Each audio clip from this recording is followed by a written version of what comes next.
আমরা এক জায়গায় ঘুরতে বেরিয়েছি, কোথায় যাচ্ছি চলো সবটাই তোমাদেরকে বলছি। আর এখানে দেখতেই পাচ্ছি বিরিয়ানির থালি।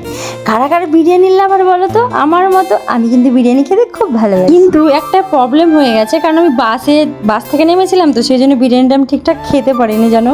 যদি অন্য টাইমে হতো তাহলে সবটা খেয়ে নিতে পারতাম। পরে দেখো স্টেশনে চলে এসেছি। আমরা আছি এখন শোরনুর স্টেশনে, তো আমরা ঘুরতে যাবো ভাবছি, চলো সবটাই তোমাদেরকে দেখাবো। তো আমার বমি টুমি করে মানে ভীষণ অবস্থা খারাপ, বাসে আমি আসতে পারি না, তো এখন আমি বাসে আসলাম। আর কেরালাতে জায়গা কিন্তু খুব খুব সুন্দর সুন্দর জায়গা আছে জানো।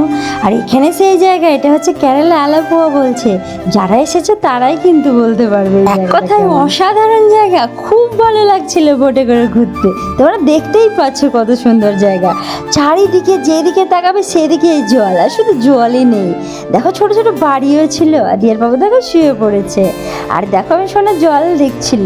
আর এত ভালো লাগছিল কি বলবো, আমরা বোট থেকে নেমে গেছিলাম, নেমে যাওয়ার পর দেখো প্রচন্ড রোদ গরম পড়ছিল, এতটা রোদ কি বলবো। তারপরে দেখো আমরা এখানে বসেছি আর ঠান্ডা ঠান্ডা বাতাস দিচ্ছিল, খুব বেশ ভালো লাগছিল।